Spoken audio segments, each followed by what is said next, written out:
Hello and welcome everyone to another episode of Innovation Exchange. Today is a very special day with me.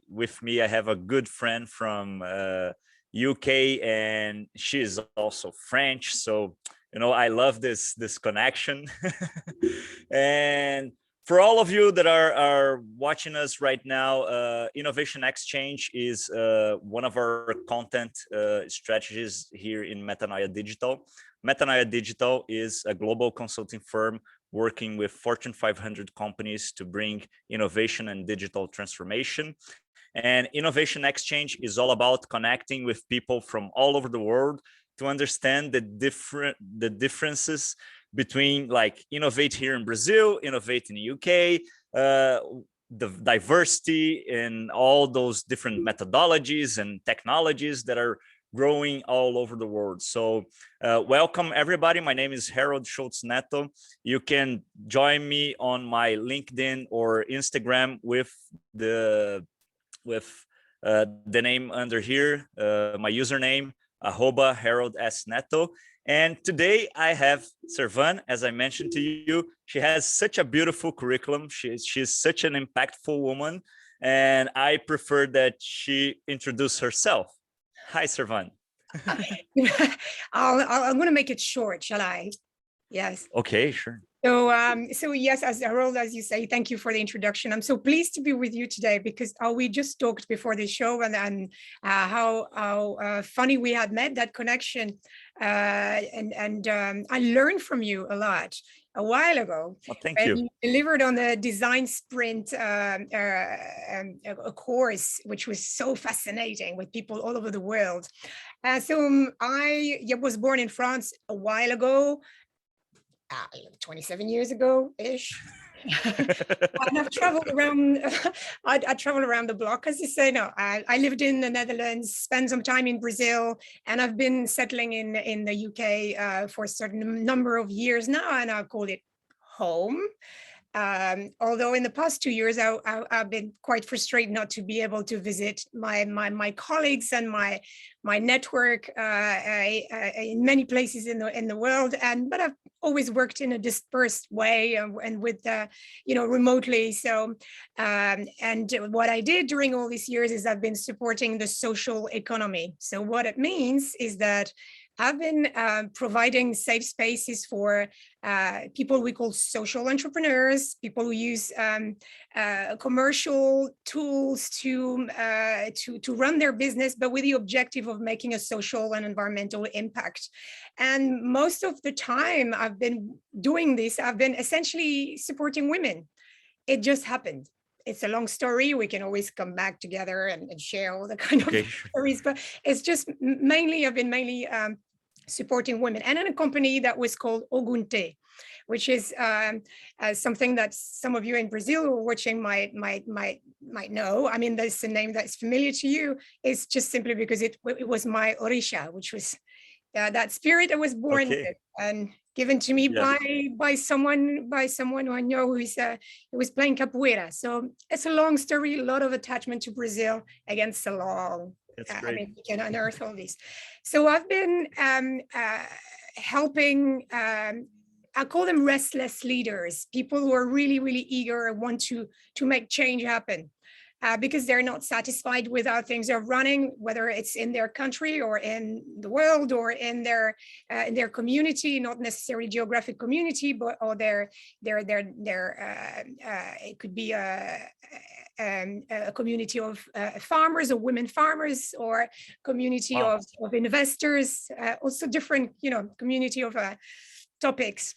And what I mainly do, if you really look at how I work with these people, is I help them use their, optimize their imagination, really dig deep and find their strength, sometimes strength they didn't even know they had, and connections, and shake well, put this in a package and create a plan. Yes, a plan to create actions and services that transform people's lives. And now I understand why our lives were running in parallel, because we actually do something similar. Yeah, exactly. That's awesome. So you're mentioning the design sprint course that where we met, right? And I also learned so much from you. And one of the things that struck me the most during that period was the amount of diversity that we had in there. You know, you just mentioned we had people from all over the world, and that's the power of the internet, you know, to make those global connections and all this. And it was quite awesome. There was like you empowering women with a social vein, and we had like people from I don't know, data scientists from big corporations like Cisco, you know, completely different world, you know, corporate and coding and all this. So it was amazing to me because I think that course was my first powerful experience in understanding the power of diversity when you want to build like innovative stuff, you know. And for me it's amazing how different cultures, how different backgrounds can shape new ideas, you know. It's so amazing. Yeah, although it's always very important. We think sometimes it's diverse simply because there are people from different companies, size, or maybe they come from different countries. And then when you dig deeper, you say, some of them most of them have got the same level of education, or maybe they're all potentially able-bodied, or they're all white-ish. Or there's a lot of things that I'm not saying necessarily about the course itself, which was very diverse, that in many places that where we think we are a diverse group, and actually when we dig deeper, we could have made it more maybe accessible to people who might not have full, internet bandwidth, or who have issues with visual issues or hearing issues. And or maybe you have a different understanding or cultural constraints, and they can't just access this a course like this that's maybe mixed with men and women, or with concepts that might be felt as itchy back home. So there's a lot of questions when we talk about diversity. It's like, how diverse is it really, you know? Exactly. And right here in Brazil, we're like having a huge amount of buzz because the largest startup here in Brazil, which is one of the largest fintechs all over the world, Nubank, just got into their board members, Anitta, who is a famous singer from Brazil, and she's a funk singer. Whoa. It was all over the news here because, you know, what is she doing there? You know, why is that woman there? She's not a businesswoman. You know, she's not a, she's not. What an idea! Right here. Yeah, let me correct that. She's not the usual frame that we have for a board member. Although she's an amazing business leader, she has like millions of followers in social media.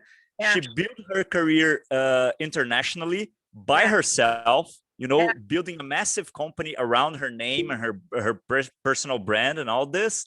So, you know, it's crazy how we have this like frames, you know, that, you know, this type of people can be on board can be on company boards, but those can't, you know. Yes. And the thing is that we don't think about this. It's something like we even discard before we even have the conversation. But tell me, there's one word I heard. What style of music was she singing?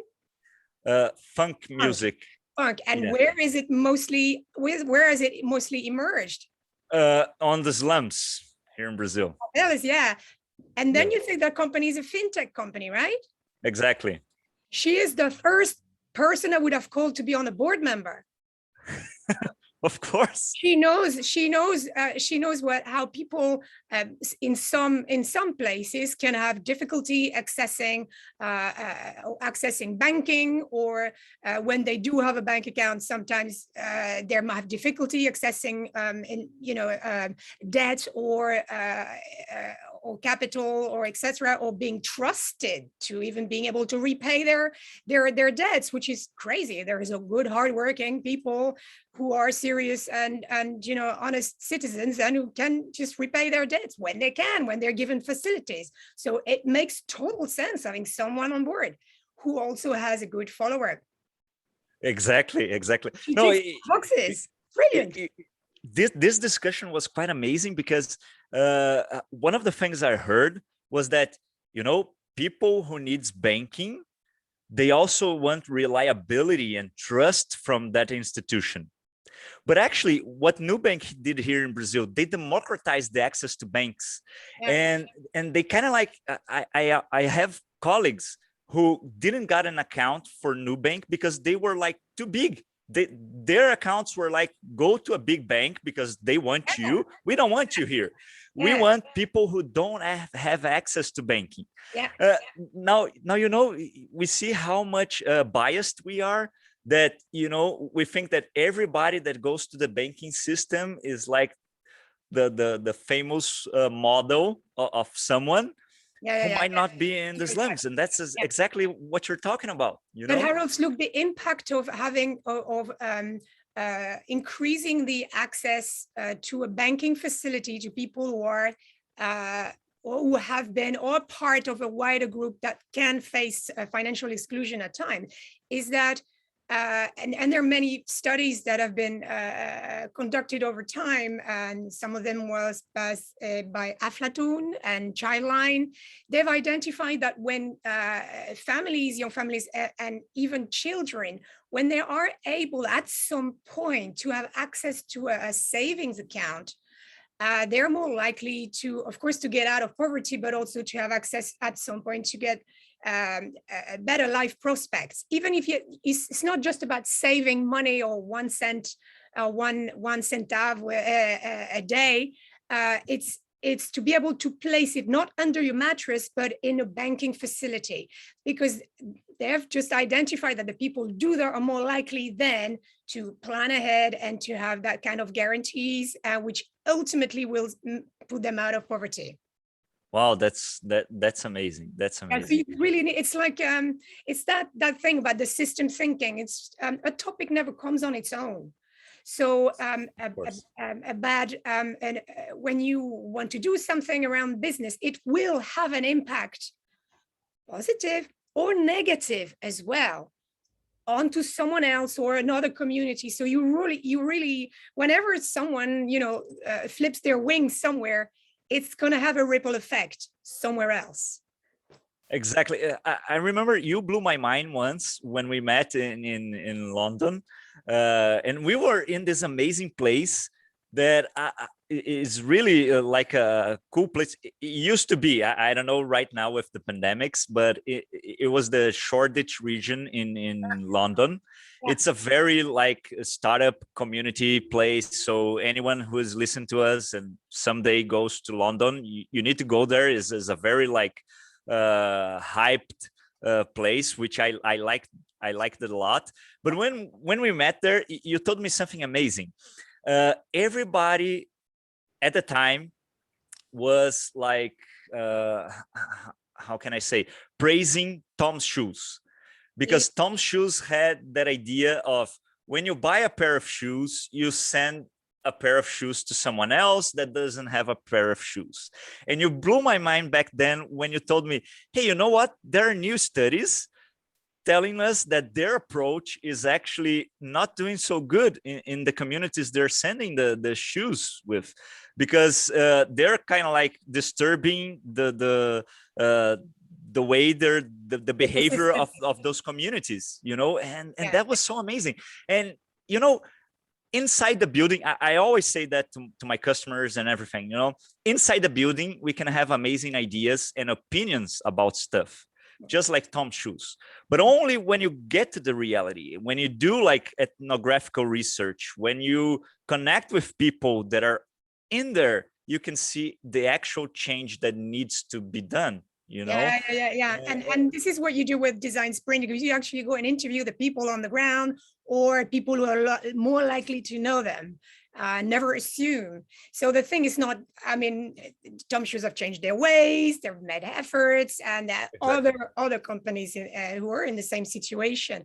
Good intention and not enough research at the time. And indeed, it's called, there's a term when you do impact measurement as well, or on these kind of deflagration.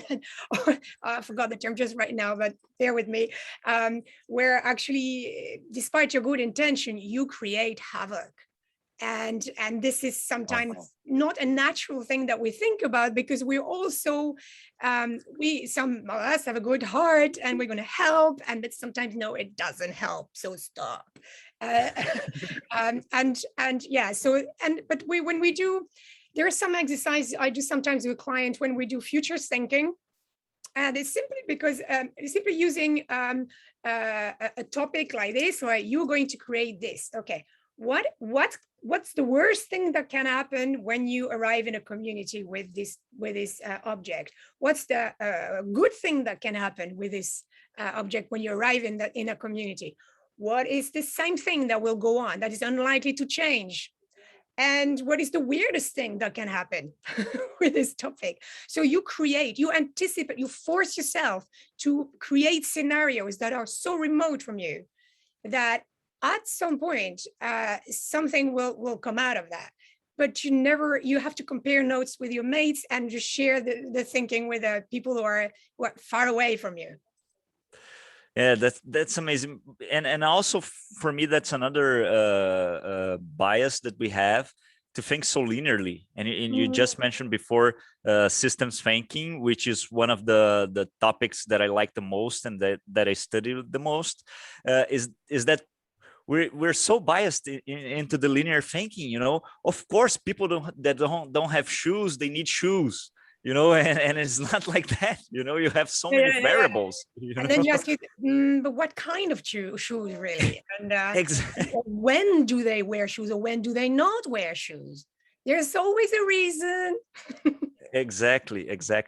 There's a completely different example from this that I like a lot, is those I don't know if you heard of those hypo water gallons. It was like a designer who went to some tribe in Africa, and he realized that specific tribe, the women needed to walk like 10 miles to get to water fountains. Yeah. And they use buckets, and there were so many buckets, and it was heavy and all this. So he designed a new bucket with like a place for women to hold with their hands, and the gallons were like on horizontal, so they could just drag the gallons, Right. And it completely changed the tribe. It was so impactful. It's an amazing project. It won several design awards and made a complete impact on that community. It's really cool. It's So an amazing project. My question to you is, and what happened then when the press was gone? Well, actually, the community was thriving. They were actually they could even like start planting new stuff and all this, because they had more water now. They could carry more water into the community. So it made a great change. Well, that's interesting. And what with the time that they had saved, if they had saved time, what did the women do? What did the girls do? That's what I would have asked straight away. And that's a good maybe question. if the women started to benefit or have some sort of gain from it, did that change the attitude of men in the kind of water fetching habit? Because it's really it's a gender role in some places, and some men wouldn't touch that with a barge pole. And so I wonder, did we see any change there? So that would be the question immediately you ask yourself: what else is shifting around because there's a new element in the community? Wow, that's amazing. Sometimes it goes wrong, like with some previous companies we mentioned. Sometimes it goes fine, or what else get dropped, or if it's easier for people to carry the water, maybe do more girls do that. And are they taken away from any other educational opportunity? Or what does it mean? What do you find on the way when you go and get water? Sadly, poor encounters, because on the way to get the water, a lot of girls or women get raped. Ideally, you want everybody to get the water so that everybody share the load and reduce the dangers, you know? Interesting. Now you got myself scratch my head here. How can we how can companies how can companies and designers, people thinking about this, can actually see, because there might be so many variables that we cannot control maybe afterwards and all this. How can we better design our social solutions, to try to think about that? I don't think we can go throughout every single possibility. Sometimes we need to experiment, right? There's a high level solution which people can start thinking, instead of running, for instance, some kind of if you got a large company, what we call a corporate a group, and you want to do good, and then you're going to maybe organize a challenge competition and have your people voting for the best charity of the year, which you will support. But for that charity, you ask that charity to write a proposition, and then 50 will apply, only one will win. Stop this. Let's stop that. Let's stop that. Okay. What's great is that actually this corporation have a lot of information available to them through all this community group, these organizations, these social justice organizations, environmental NGOs, small ones, for instance, sometimes instead of having, the consultants in the global north, they could just they're easy to find. They're so easy to find via in one day, you can find great organization, which you can start contacting to get that business intelligence, contacting and paying. For them, they would stick to the work they do instead of running challenges competition, which will not gonna bring them much. It's just with the kind of noise on the internet nowadays, it's not good practice for them to do that. They don't get any funds guaranteed at the end of these kind of activities, so it's not good. So forget that. Stick to what you do, and engage these charities and social enterprise who know their stuff very well, and contract them, and everybody will be helped because their beneficiaries will be helped as well. Everybody wins. So stop the PR stuff, stop the CSR campaign, forget that. Just do business with this organization. Okay, save time. That's great. That's great. And how can companies understand what are the good NGOs and what are the ones that are actually making an impact? How can we filter this? Yeah, so in many places in the world, you have some sort of incubation programs that have been put in place. You've got networks like the Impact Hub, which is everywhere in the world. Yes. Run by locals in every country where they are. It started in London in 2006, and in a very tall building with no lift and some holes in the wood floor. That was very hard. But then the community expanded. That means that it's like a sort of franchise, it's a network of places that really foster and grow their social economy locally. And they, of course, in each impact hub, for instance, locally will have their own networks of investors, funders, of entrepreneurs, of technical skills providers, and also the whole ecosystem locally with people who know the issues locally. So that would be the first port of call, and there are many, many others like that. So you found, okay, incubator in Kinshasa, or you will also, what you can also, so you can start from the top and see which, for instance, international aid department, what kind of large program they've founded, and then you go down towards the supply chain and see what was the sort of social enterprise network partners on the ground. You could have also, you could make a choice of not going through the largest NGOs, but follow online. Everybody, all these people are on the social media that we share every day, because it's easier for them to share information, and they're very well connected. So via, just ask. Okay, perfect. That's the simplest way, right? Yeah, amazing what happens when we ask questions. Yes, yes. And you started mentioning your work with women, right? Yeah. And right now there's so many discussions about inclusion and diversity. We just talk about diversity on board members, on boardrooms. And what are the challenges that you've been seeing women live through, that they need to go through, that maybe men's don't, and how can women be more like empowered, to actually lead our businesses? We have seen an amazing, I saw an amazing report the other day talking about how the countries led by women dealt with the pandemics much better than the countries led by men. Yeah, And very early. It's very early to say. We'll see the back. We'll see the yeah, outcome in a year or sure. two. It was already there. It's Yeah, the my perception. my unique source Right. of information. The Yeah, yeah, perception right now is this one. But also, I see a lot of companies thriving with women leadership, like yeah. AMD, which is a technological company, once got a woman leadership. He went to a turnaround, an amazing turnaround. Is a company that I admire a lot.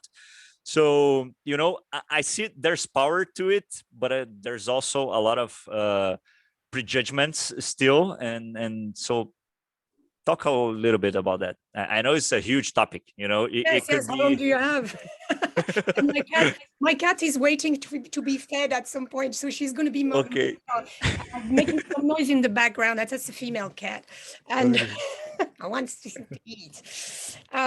So the man versus women, yeah, it's one of the problems we have, actually, and it's one that surfaces a lot. So I'm going to tell you a story. There's years ago, I was doing some work with a European body called the European Women's Lobby. They're a think tank based in Brussels and active in many countries in the world. And they started a research. Say, okay, what's the state of social entrepreneurship, women's-led social entrepreneurship in Europe? And I'll come to answer your question. Don't worry. Okay. So we start, and there is a research done in 13 countries over in total. At the end of the research, 13 countries were explored. You say, what are the issues there? And I'll tell you why it's relevant to your question. First, because we were talking about women, the group women, which is a large group and very diverse group. And then women in social entrepreneurship. And I did the UK one. It's a gathering research that has been established and interviewing some social entrepreneurs, women leading some social enterprises. And I've asked some of them, say, what do you think, what's the struggle here?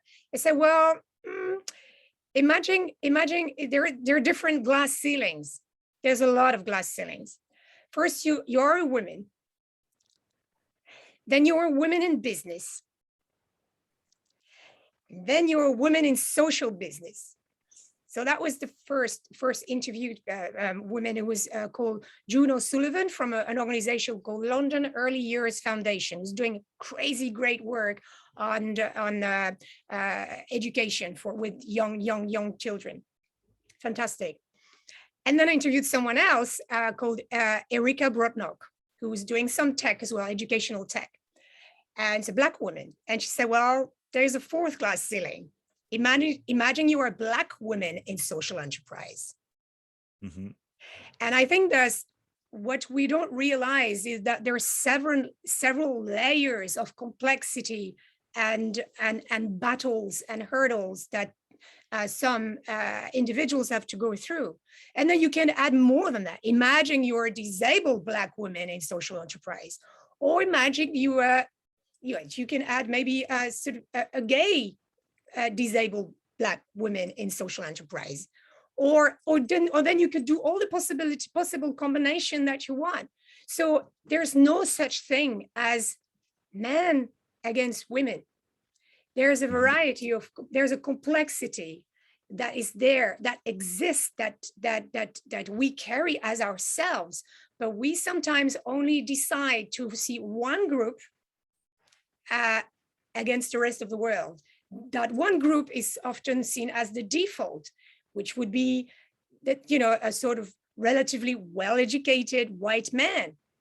Mm-hmm. And the problem is that if we take that as a default, we miss the point, because it doesn't reflect the reality of life of our communities. And only a group have got something to say, or have got the connections, and if they network only between themselves, then they will, you know, when you keep using the same washing machine water all over the time to wash your clothes, at some point something's not going to go well, right? You need to drain the pipes, you need to put some fresh water, you need to dry your clay, you need to diversify that stuff to get some fresh air and some clean stuff in. So you need to mix up. So the problem sometimes is we ask the wrong questions. And if we wanted to save some time, we should actually look at what is the intersectional question that we should be asking here. What is it that we're not saying simply because we have more of the same thinking or doing, always the same. And that's the problem. There are also issues with groups of white women leaders who don't really diversify within their group. Okay, so there are a lot of issues around that. There's problems around funding. Where is the investment going? So yes, indeed, men are overfunded compared to women. Black women less funded, over-mentored, but not funded enough. Now, after a year or two of reckoning of the kind of, we thought there would be some changes in the year, and maybe there were. Everybody puts a black square on their website to say they were supporting, the Black Lives Matter movement. Nothing wrong in supporting, but you need to come up with the goods. How much have you changed internally? Who else has accessed the board, the decision-making place? How people are really consulted? Do people with a neurodiverse experience have a say as well, or can say what they're actually living when they work for you or with you? Do you make efforts in flexible working, not just working from home or at the office, but do you know what it means for some of your employees to work from home? Because maybe some of your employees have to take on the childcare and they can't work from home because it's not done, or they haven't got the space, or the internet is crap, or maybe they are submitted to violence at home. So it's not really cool to be stuck at home, or even being proposed this kind of thing. So it's never one-way system. It's always ever so complex. So one way to change things is to understand and agree that it's going to be complex. You need to embrace complexity. Perfect point, Servane. Now, I'm thinking something. Help me understand that based on what you said. I see companies like Y Combinator, for example. It's a huge accelerator from Silicon Valley. They now have this Black founded fund, where they help companies that are founded by Black people to get funding, join their accelerator program, etc. Do you think that's a way to go, or that would be like more like reinforcing the default? No. You just mentioned. But again, it's much more complex than that. It's who is on the investment committee? Who is, what kind of fund are we talking about? Do the funds that are distributing only for promising a potential unicorns, that means never happens, or or do we have different products, different different asset classes, different types of funding, different do we have patient capital coming up, or do people need to make a return very quickly? What kind of funding are we talking about? For Okay. what? And what are the facilities as well that are being shared?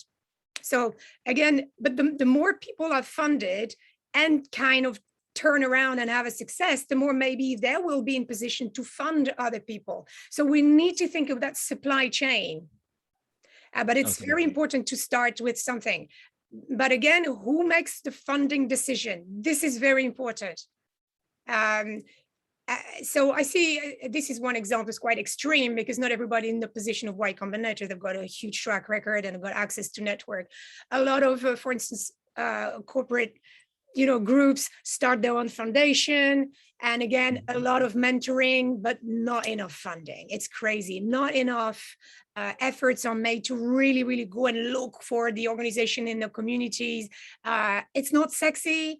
They don't have swish workplaces. They live in, I see here because I live in North London in a community that has seen many struggles called Tottenham. Some people who play football might have heard of it, the Spurs team. Yeah. I'm in blue, but I don't have anything to do with it. and again, Tottenham is changing, but Tottenham's got so much to offer. But yeah, it was never just sexiest place where you could start your business in, because it's not central London. But the wealth of diversity of thoughts and entrepreneurial spirit that you've got, people are resilient. So there is a lot of things that could have been done instead of just property development that chase people out of the environment. Same problem as some places in Brazil we've seen a lot of time, right? Yeah, gentrification, right? Well, yeah, it's almost like there's that, and there's some choices, political choice, short-termist political choices. Yeah. I got a little worried with what you said before. I kind of like fit in the default model that you mentioned, well-educated white man.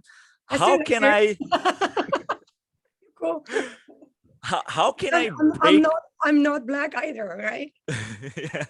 So how can I break the bias that I might have throughout my cultural background and all of this, and everyone that might be listening to us?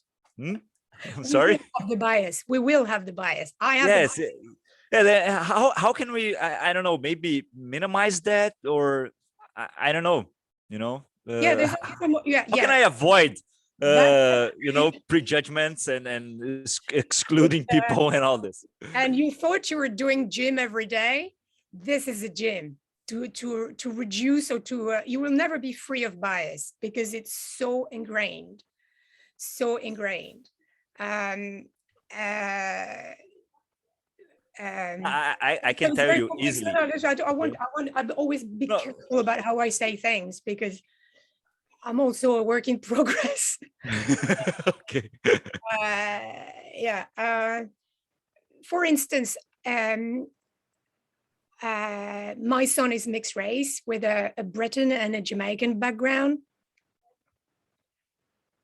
And I still find myself having some racist thoughts. Okay, I got it. So, because it's just so in there, and I'm not immune. I hope that won't be cut out and, just a 5-second snippet. But this is the truth. It's so ingrained. And I work hard in that sector, but it doesn't, I'm not immune of bias. So what do? I do my homework. I read, I listen to people. I go and see different formats, films, songs, a widest variety of thoughts as possible, just to learn. And it's not up to them to educate me. I have to do the work, right? Yeah, perfect. And nothing's going to change until we have done the work and we've challenged people into the way they think. It's like a design sprint every single minute of the day. Yeah. And that onto us. So we've got to do the work. right? Yeah. So design thinking was so a before and after for me, because the first project I did was a social impact project. Yeah. It never finished, which ended up not being a social impact. It was just a learning experience. Yeah, good. But it was so impactful. I went to a school nearby the city where I live, in a very poor area Mm. that is actually an invasion. So there used to be a farm, but a lot of poor people didn't have anywhere to go. So they invaded that farm, and suddenly it became like a new Squatted. neighborhood. They Hmm? squatted. They Yeah, invaded. Squatted. Yeah, squatted. Yeah, okay. yeah. And it became a huge neighborhood. Ah, And the school that I went to do my ethnographical research, it was placed in the last street where you could go with safety, because after that there was like a drug organized crime, and drug dealers dominated the area. So you couldn't go with your car over there unless you have like the passport to reach there. And when I got there, I see so many different kids from my childhood, and stories like of, this kid got raped by his uncle, and this kid uh doesn't have what to eat some days, and all these crazy stories. And I was like, oh my god, this is such a different background from my story. you mm, know mm. uh Empathy and ethnographical research can be so powerful to change your mindset about what is going on around the world. Yeah, yeah, yeah, And the other day, I was doing a UX design exercise with my students, yeah. and it's a very cool exercise where you show something in the screen, on a computer screen for people, and they have 5 seconds to say what is the product all about, who are the customers, and what is the call to action. It's a Oh, very yes, famous yes. Yeah, yeah, yeah. UX design exercise. Mm, And I put the screen of Netflix, mm. and they were like, oh, Netflix, everybody knows Netflix, why are you using Netflix?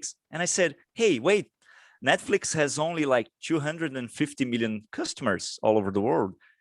We're talking about a population of 8 billion almost. So you have 7.7 billion people that doesn't know Netflix, or not customers. Yeah, We have 4 billion people that are still not connected to the internet, yeah. so it's not everybody knows Netflix. Oh, I love We're that. so Not biased. everybody, We're yeah. so biased. Yeah, It was somebody, crazy. It was a very funny exercise. yeah, when you say everybody, generally it means I. Exactly. Me and my group. And anything that's not I is people. Yeah, Yeah. yeah. People say, who? Who? Yeah.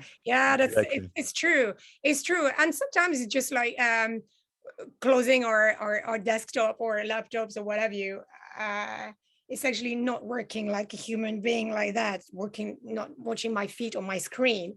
It's raising tall and going towards someone else, observing. I've got a school just opposite me, and the amount of stories you have just by observing for 10 to 15 minutes when it's school drop or school pickup time. Again, purely based on assumptions. Mhm. If I don't talk to, I'm just looking at the through the window. There's some joy, there's some sadness, there's some violence as well, some laughter. What the people in the street don't see, because at street level, you've got gates for safeguarding principle. But Mhm. once a week, behind the gates, which I can see because I'm on the first floor, there is a food bank there. So people come and collect food if they don't have any other means.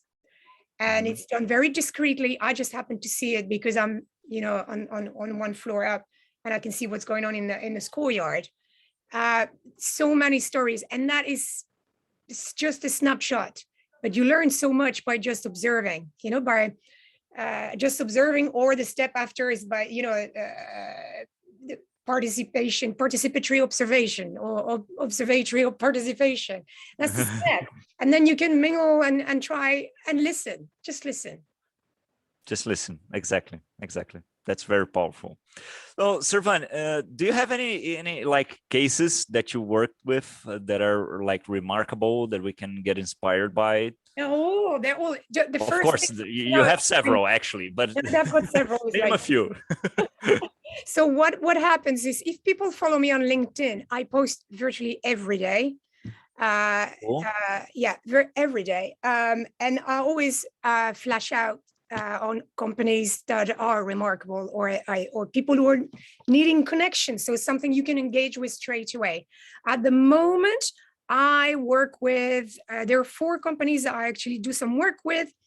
There is one that's called Purple Shoots, and they're based in Wales. And they are working with people who are underfunded, who have had issues in life. For instance, they might have lost a job, and following that, there might have been a cycle of debts, and these people have got poor credit record. And then there is a sort of cycle of poverty that follows, and it's very hard for them to get access to cash. For instance, if they have a little business idea, micro business idea, or business idea, they can't get credit anywhere because of that poor banking traction history. And this company, Purple Shoots, take the risk to lend these people some money to create a business. So it's not just lending to individuals, it's lending to a coming business.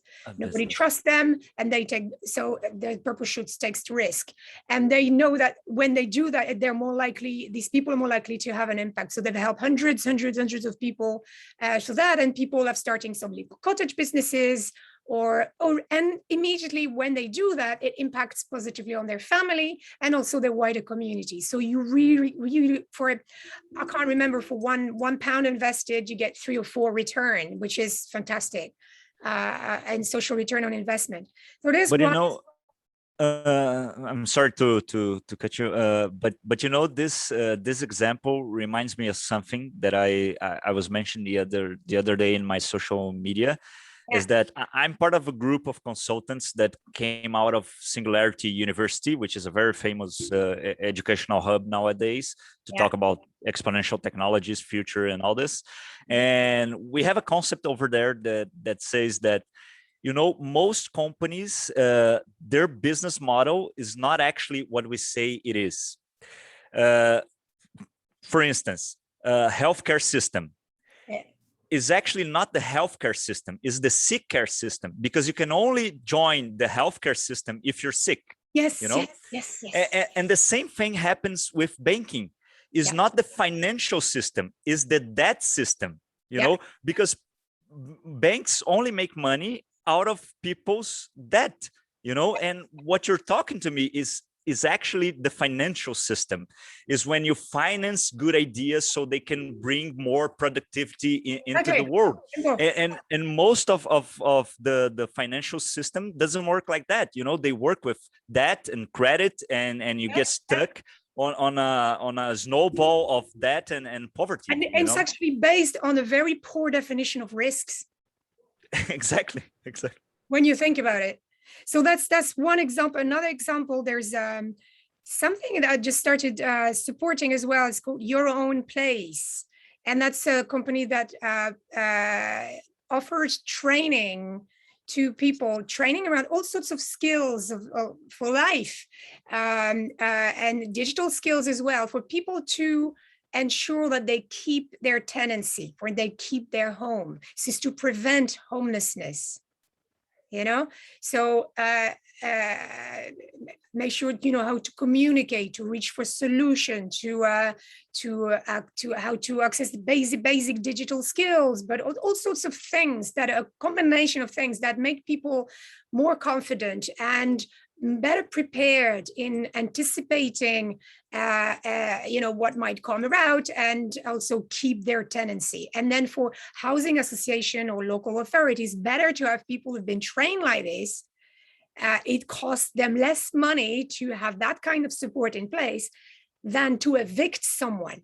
To evict someone costs them directly like 27,000 pounds to evict one person. Can you imagine? Wow. For that Wow. price, this company, Your Own Place, can train 70 people. Can you imagine the Wow. impact? Yeah. Now, and That's it's amazing. just before day one on homelessness, the eviction day. But then what happens next? If you've got children, some children might be either sleep on street, imagine the trauma and the impact on that, or put into care for different reasons and many different scenarios. Mhm.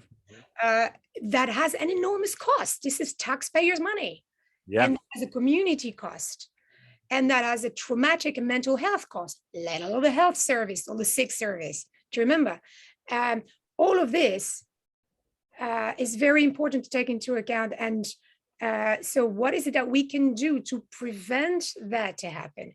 And these solutions Wow. sometimes are not always easy to evidence, but when a funder or an investor or corporate foundation really want to do good or increase that wallet share, they better work on these topics, because ultimately, when people are safe with a house, they've got the head to start thinking better, to be able to work better. When they work better, they make money, they become customers.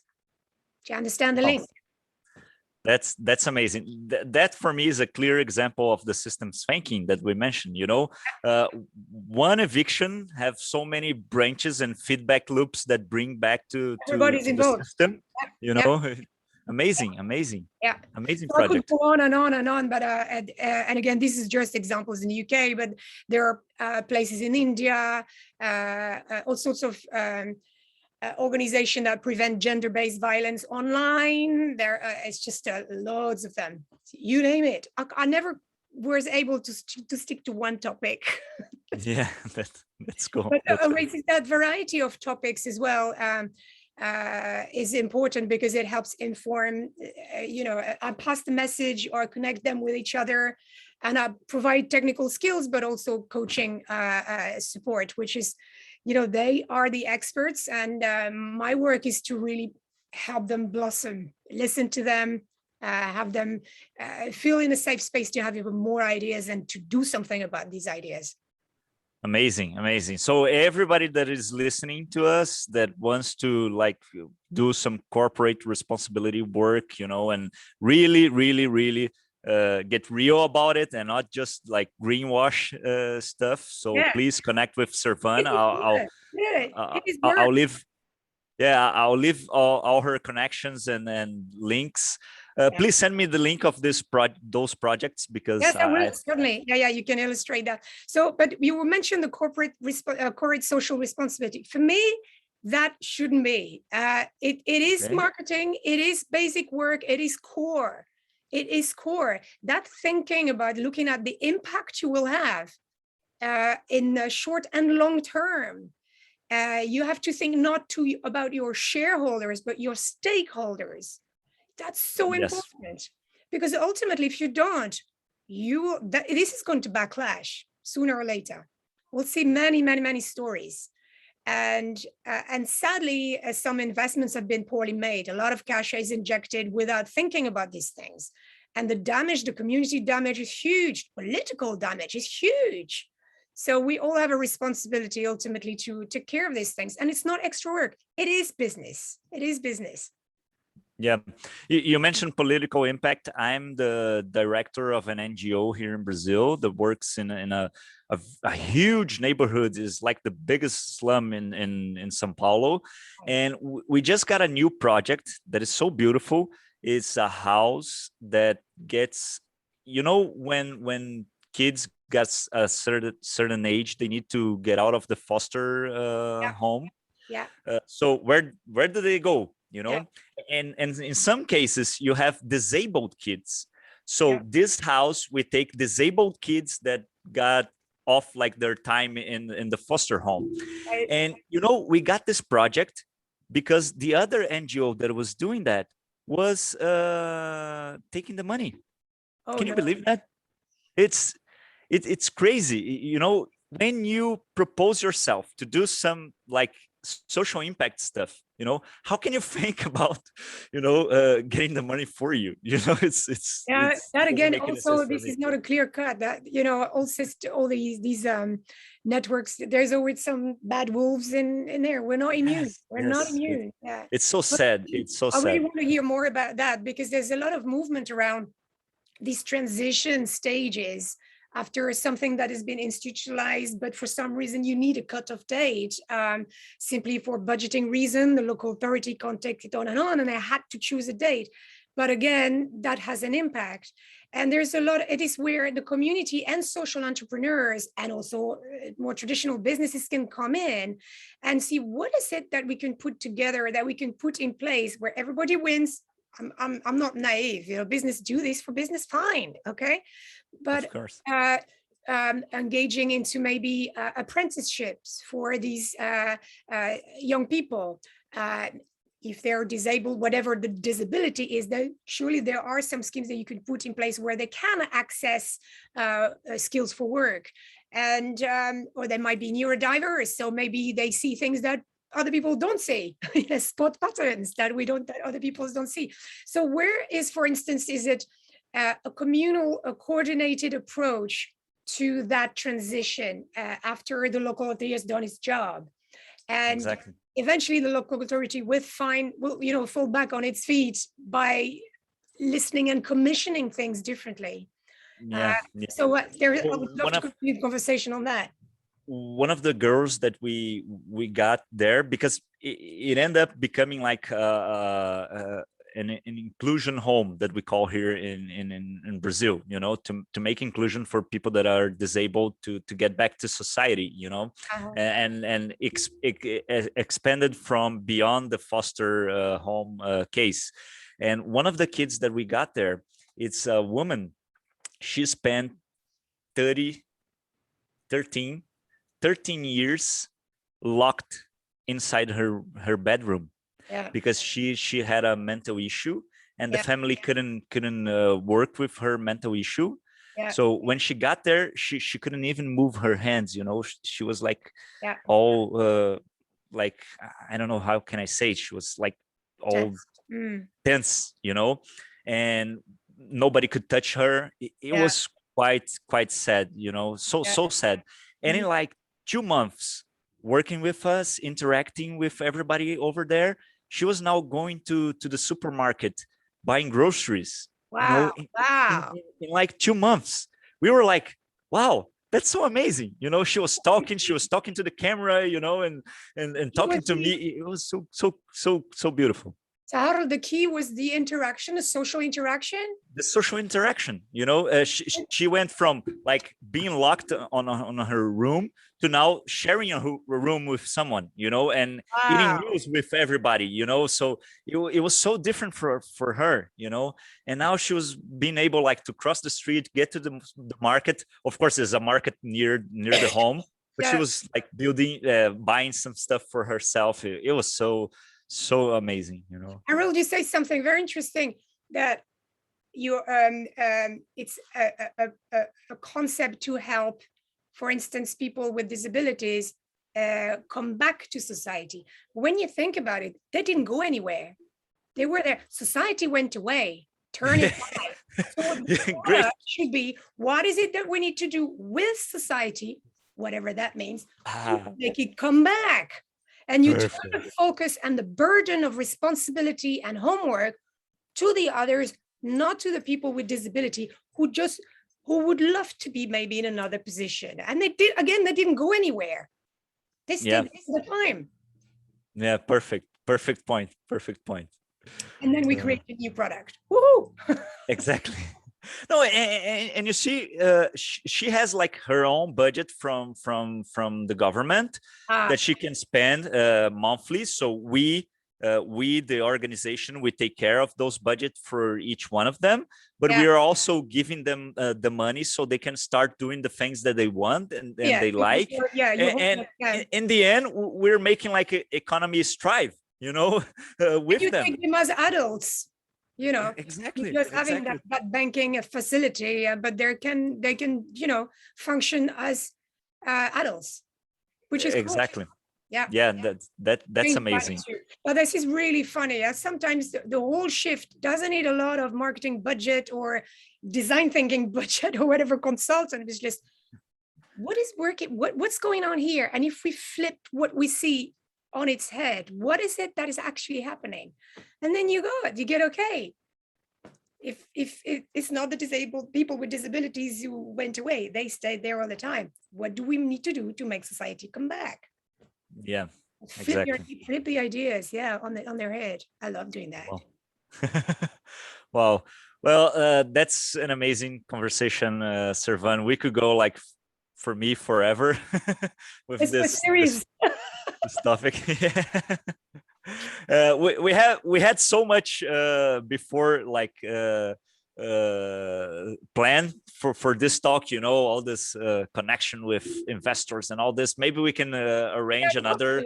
We covered a lot. We covered a lot, and it would be amazing to have you on board once again later on the show. It's so amazing to talk to you.